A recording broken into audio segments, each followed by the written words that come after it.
सर्वप्रथम सर्वांना जय शिवराय।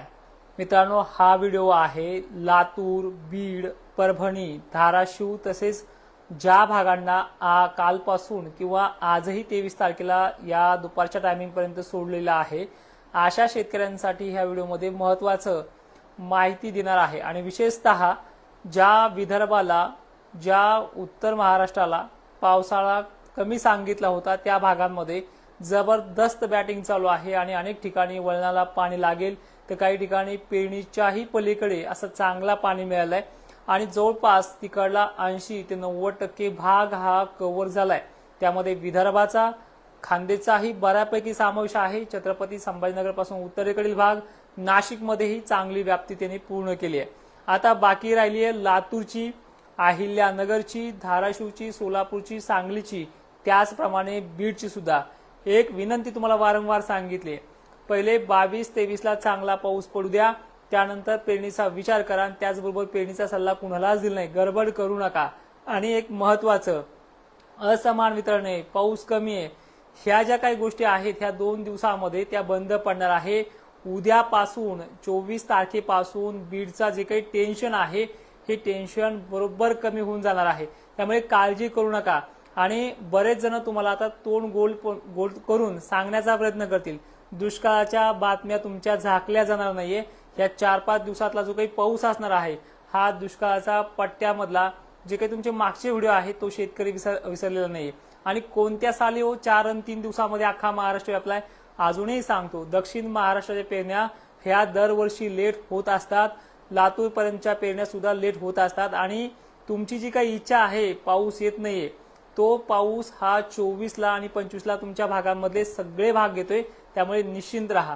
मला बीडकडनं आमचे मित्र जे आहेत, चाहता वर्ग, जे लामाळी तांबडे असतील, गोविंद मुळे असतील किंवा अनेक बराचसा शेतकरी आहे जो शिरूर अंतपालचा वगैरे, तुम्ही घाबरू नका।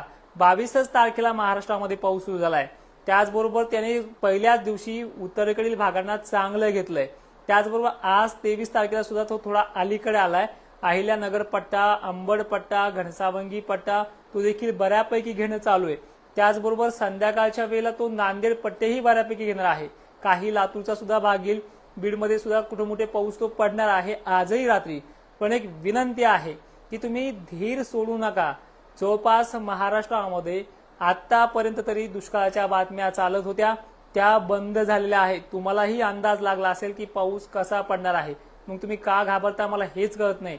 4 काय 5 दिवस लागू द्या, पण जबरदस्त पाऊस हा होणार आहे।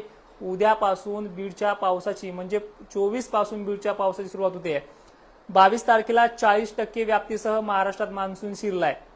आजच्या 23 तारखेला त्याची व्याप्ती ही 55 ते 60 सांगितली, ती देखील पूर्ण होते। राहिली बीडचे वगैरे भाग, ते उद्या 70 पर्यंत तुमची व्याप्ती सुरू होते। त्यातूनही 10-5 गावं हुकले उद्या, तरी धीर सोडू नका, कारण की 90% व्याप्ती ही 25 तारखेला आहे। म्हणजे एकंदरीत तुमचं जे चित्र आहे हे 24 तारखेपासून बदलणार आहे। आजही 23 तारखेला संध्याकाळी केजपर्यंत, अंबाजोगाईपर्यंत, माजलगाव पट्ट्यामध्ये, वडवणी पट्ट्यामध्ये, गेवराई पट्ट्यामध्ये चांगली सुरुवात होणार आहे। त्यामुळे सगळ्या शेतकऱ्यांना विनंती आहे की तुम्ही धीर सोडू नका। आणि एका महिन्यापासून वारंवार सांगतोय की धीर सोडू नका, पावसाळा हा चांगला आहे। फक्त आपण काय करायलोय की काल नाही झाला, आज थोडंसं उघडं पडलं की लगेच धीर सोडून देत आहे। हे पहा, डोक्यामधलं हे टेन्शन जे आहे, काही ठिकाणी हे चांगल्या पद्धतीनं पावसा पडल्याने ती निघून जाणार आहे, वारंवार सांगतोय। आता एक थोडक्यात सांगतोय की आजची संध्याकाळ आणि उद्याचा जो काही पावसाचा पराक्रम होणार आहे तो कुठल्या भागात राहील हे देखील थोडक्यात समजून घ्या। पुणे जिल्ह्यामध्ये मध्यरात्रीपर्यंत जोर वाढणार आहे आजच। सांगलीला, पश्चिम भागांना, हे बघा काही ठिकाणी गावं सुटणार आहेत, पण सांगलीचं सुद्धा आज व्याप्ती बरी आहे। छत्रपती संभाजीनगरचे दुपारपर्यंत अनेक भाग घेतलेत, राहिले सायले रात्री तो घेणार आहे।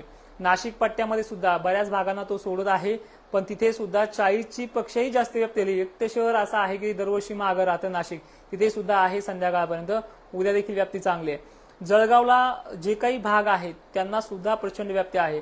बाकी नागपूर, यवतमाळ, वर्धा, चंद्रपूर, गोंदिया, भंडारा, त्याचप्रमाणे बुलढाणा जिल्हा, वाशिम जिल्हा, त्याचबरोबर हिंगोली यांना मध्यरात्रीपर्यंत राहिल्या सायलेल्या गावांना कव्हर करणार आहे। यातूनही सुटले काही तर उद्या तो घेऊन जाईल, काळजी करू नका। त्याचबरोबर आता 24 तारीख म्हणजे आजही संध्याकाळी बीड जिल्ह्यात आहे असं नाही, फक्त बरेचसे भाग तो सोडेल. त्यामुळे विनंती करतोय की उद्याच्या संध्याकाळपर्यंत तुमचा भाग बऱ्यापैकी कव्हर होणार आहे. निश्चिंत राहा. त्यातल्या त्यात सगळ्यात महत्वाचं बीड जिल्ह्यात काय, लातूरमध्ये सुद्धा आजच आभाळ निघायला सुरुवात झाली. काल सुद्धा निघलं नव्हतं व्यवस्थित. त्यामुळे एक दिवस उशिरा का होईना चांगल्या पद्धतीची बॅटिंग तुम्हाला होणार आहे. मनामध्ये जे काही तुम्हाला अजूनही सांगत असतील की असमान वितरण आहे, असमान वितरण आहे, हे दरवर्षी असतं, हे नवीन नाहीये. तुमच्या जुन्या बातम्या झाकण्यासाठी तुम्ही आता हा गोड बोलेपणा करताय. तुमचं उघडं पडलंय पितळ, काही सांगू नका. त्याचबरोबर उद्या ही संध्याकाळपर्यंत तुमच्या भागामध्ये अनेक भागांना व्हिडिओला चांगल्या पद्धतीने पाऊस होईल. ठीक आहे. गेवराई पट्ट्यापासून ते तो चांगला इकडे लातूरच्या पट्ट्यापर्यंत, इकडे सोलापूर धाराशिवच्या पट्ट्यापर्यंत उद्या मध्यरात्रीपर्यंत पाऊस असेल.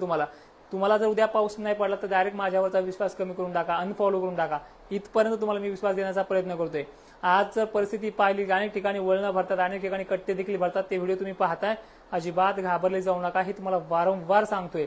एवढ्याच्या पलीकडे धीर देता येत नाही. आणि सगळ्यात महत्वाचं की पेरणीचा सल्ला मी अजूनही दिला नाही कोणाला. जी काही पेरणी करता ते तुमच्या रिस्कवरती करा.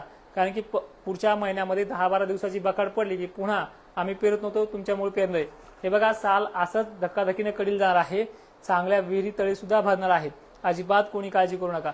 राहिली गोष्ट नांदेड, लातूर, परभणीची, आजही संध्याकाळी अनेक भागांमध्ये पाऊस झालेला दिसेल. त्याचबरोबर काही ठिकाणी आज तुम्ही पाहिलंय कालच्यापेक्षा आज चांगला बदल झालाय. उद्या तुमच्या भागामध्ये राहिले तर 10-5 गाव येणार. एवढी 60 ते 70% व्याप्ती ही जालन्याच्या राहिलेल्या भागांची आणि इकडच्या भागात सुद्धा आहे. त्यामुळे एक लक्षात घ्या, मराठवाड्याचा नंबर उद्यापासून सुरू होतोय. सरळ सोप्या भाषेमध्ये सांगायचं म्हणलं तर. बाकी सांगली, सोलापूरकरांनो, तुमच्याकडे मोसमी वारे जास्त आहेत. पाऊस तुम्हाला मध्यम करत ह्या 3 दिवसामध्ये कव्हर करेल. या पलीकडे तुमचे काही प्रश्न असतील ते कमेंटमध्ये सुचवा. आणि सगळ्यात महत्वाचं म्हणजे जे वारंवार तुम्हाला देत आलोय तो धीर हा सोडू नका. इतर विदर्भाच्या तुलनेमध्ये 1-2 दिवस तुम्हाला लेट पेरणी होईल, पण दुष्काळाची चीज काय आहे, कारण की पाऊस तुम्हाला जवळपास 6 तारखेपर्यंत उघडत नाही. हे लक्षात ठेवा. मान्सूनची परिस्थिती खूप बळकट आहे. पुढचे 3 दिवस तर एवढे खास आहेत, 24, 25, 26, 27, की याच्यामध्ये उद्यापासून तर मराठवाड्यामध्ये सूर्यदर्शन पण व्यवस्थित दिसणार नाहीये. दिसलं तर 1 घंटा 2 घंटा अशाच प्रकारचं आहे. ठीक आहे. जवळपास इतके प्रचंड प्रमाणामध्ये वातावरण बदलणार आहे, चांगल्या पद्धतीने बिघडणार आहे. 2 ठिकाणी 2 दिवस काय वारं सुटलं की तुमचा धीर खचलाय. एवढा धीर कमजोर नाही तुमचा. म्हणून तुम्हाला वारंवार प्रोत्साहन देतोय. एवढंच सांगतोय की पाऊस न आल्यामुळे 1 दिवस किंवा 2 दिवस उशिरा आल्यावर काय होत नाहीये, पण दिसत नाही, पाऊस आल्यासारखं वाटत नाही, ह्या गोष्टीला घाबरू नका. चित्र स्पष्ट होईल आणि तुमच्या पेरण्या 1-2 दिवसात चांगल्या पद्धतीने होईल. जय शिवराय. धन्यवाद.